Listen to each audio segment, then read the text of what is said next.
How's it going, YouTube? Coming in today with another video, and today, guys, what to bring to you is my striker update and new theory. We're also going to be talking about the new runic cards and if they're worth running or not.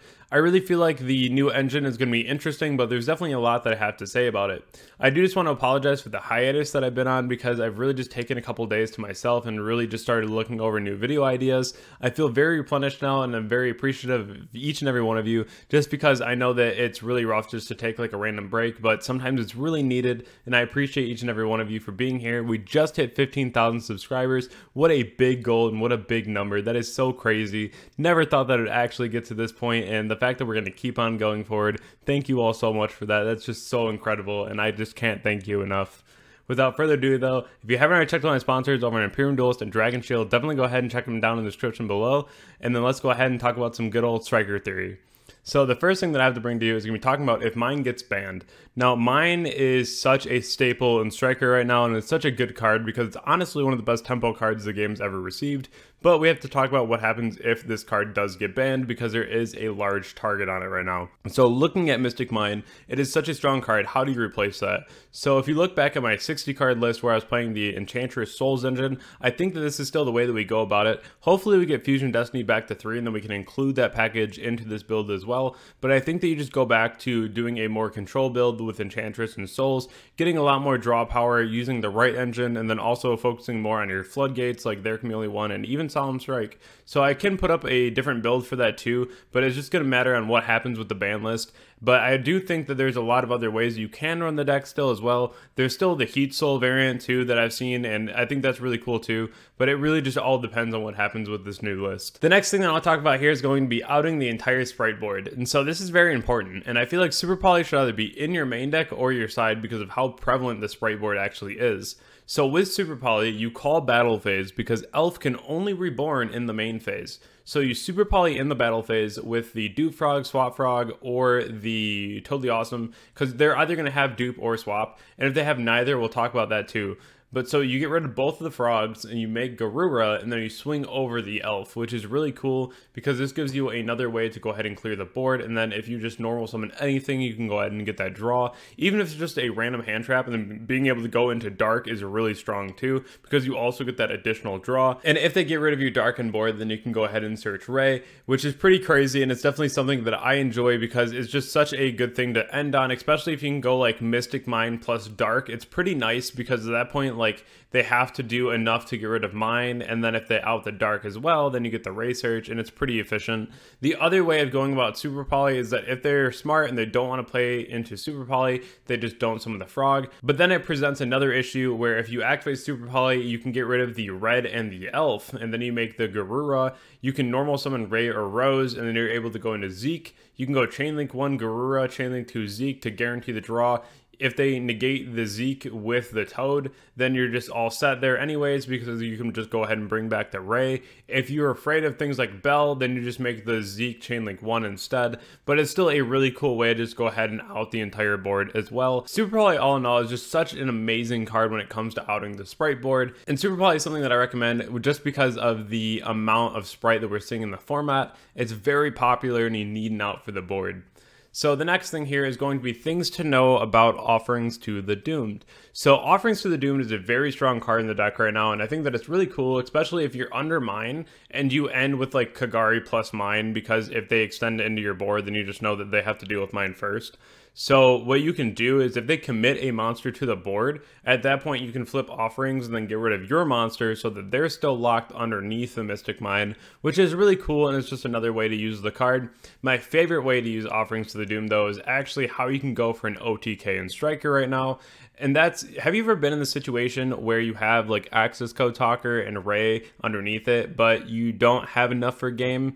You can actually just go ahead and attack with Access Code. Use Offerings to the Doom to pop your access code, and then you can attack with Ray and then tag out Ray and attack again for game, which is pretty cool. It's just another way that you can really be able to utilize Offerings to the Doom to its full potential, and it's just something that I really enjoy about the deck too. So the next thing I want to talk about is going to be Runic and Striker.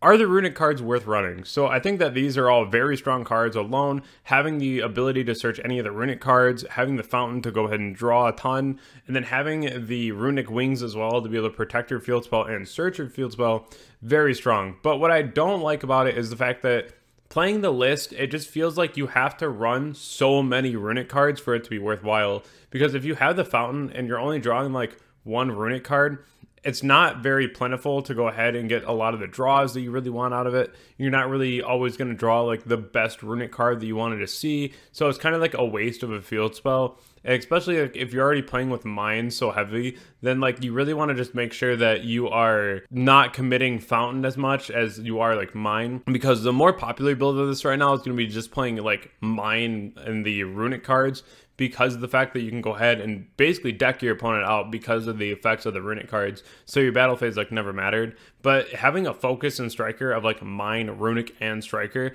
I'm sure it'll top. But at the same point, like I don't think that it's as efficient as it could be. So I'm definitely interested to see what happens in the ban list, because I'm sure that there's going to be a better way to run this.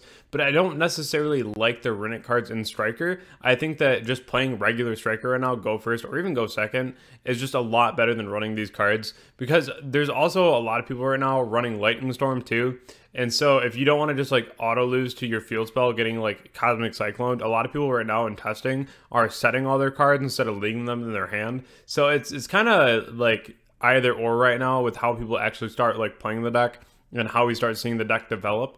But I don't know if the runic cards are exactly the answer that Striker needed. After playtesting them for quite a while, I'm not a huge fan. I definitely could have my mind changed on that, but as of right now, I don't think that I'll be playing the runic cards in the foreseeable future. As for my current build, I know that a lot of people have been asking me about like how I've made the changes to it and like what are the updates that I've made, but let's talk about that. So I am main decking 2 copies of Super Poly. You see 2 copies of Strike and their Chameleon one as well. You already know that I'm a big fan of 2 of, so I have like 2 offerings as well. I think that they're just really nice for variety. They give you options. Super Poly at 3 is never the card that I actually want to see at 3, because it's just such a brick, especially if you're only running like 1 copy of a card to Super Poly into. It just leaves so many copies of a card that can just come to your hand that are super dead, and it's something that I don't really want to see. And so just playing like the 2 of, you'll still see it in your hand. You're not going to see it in like every hand, but you'll see it. And I even had to play against like Sword Soul the other day too, and getting rid of like Monk at Hara was really powerful. So Super Poly all in all is still a very strong card, but it's still something that I don't know if I love it as much as other options. But as of right now, the fact that it outs the entire sprite board is still really strong. As for Solemn Strike though, I think this is a card that you definitely have to run. This card is really insane, especially if you're playing on Sprite and they go Normal Summon Diva effect and you strike it. That's really putting them on you better have starter. Their Chameleon one is really nice against Sprite, and I think it's really cool too because they're just all Thunders outside of the Frogs, and that's something that I think is really nice whenever you're trying to control the game state and control the tempo, because even if they main deck Smashers and you have like multiple copies of Demise and the Metaverse, there's just so many copies of Mine to play through that if they are able to play through all the copies of Mine, right, even post side, and then you flip up like their Chameleon one, it can get very hard to try and play the game from there. So I think that card's just really worthwhile right now. I also main deck 3 Crow and I side deck 3 Bell. Both of those cards are very important right now as far as dealing with Math Mech and Tier Element. Both of them are very strong because you can go ahead and hit the names of the graveyard. And then also to play around talents and to beat the Math Mech deck without playing into talents, it's really nice because you can go ahead and use Crow on your turn to banish Diameter out of the graveyard whenever they flip over Super Factorial. So that's really cool too because all they get is an Allen Burson that searches and no negation. So it's really nice. The other card in my sideboard that's been really insane is Different Dimension Ground. This card overperforms. If you're playing against Punk, they legally cannot send the Foxer Tune or the Ogre Dance to the graveyard because they have to send for cost, and the Different Dimension Ground just says you can't send to the graveyard. And then it's really nice too because they also can't use Circular in the Math Mech deck. It just outright beats the Tier Element deck as well, so that's really cool. I also have the Lightning Storm because I feel like these cards right now are just really impactful at the moment, especially if you're playing against even like Tier. Then you can go ahead and like blow out the back row if they have like Super Polys, their Pellerino, if they have like one of the trap cards. Just overall a very good card. It doesn't even matter if it triggers one of the trap cards. I'd rather do that and just blow away like the Super Polys and whatnot. Also, having the 3 of power cards in my sideboard, this is like back at Detroit whenever it topped. I had these 3 in my sideboard. This was Mind Control at the time, but now it's Shinja Heart, of course.